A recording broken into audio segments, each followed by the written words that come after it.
For today's video mga kalapatids, napakawalan na natin yung mga warriors natin. Actually, napakawalan na namin yung dalawa kanina.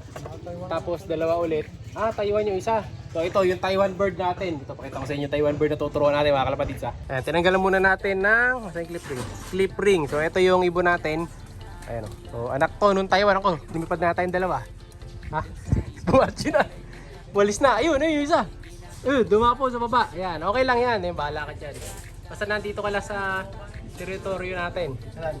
Meron na rin. Nagbababa na pala eh. So kita nyo, na-batcher ka agad. So ito yung Taiwan bird. Pakita nga sing boy. So anak to no, dalawang purong Taiwan. So pag Taiwan yung inibreed natin, lalagyan natin ng Taiwan din na ring. Para di tayo malito. KLPR 2022. So, sakto. Ang ano yan, tatay niyan sa kananay. So yung perfect pair natin na Taiwan no. Yun, yung perfect pair natin na Taiwan. Yung super dagol na dalawang Taiwan. Ngayon ito ating pawawalan. Kat ka nga boy. Dali.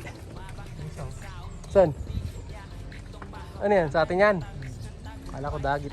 Sige, pawala mo na boy. Pawala na natin si Taiwan. Okay, bye bye. Bahala na sila dyan mga kalapatids. Kung uuwi pa yung mga yan o hindi. Basta tayo, ginawa na natin yung parte natin.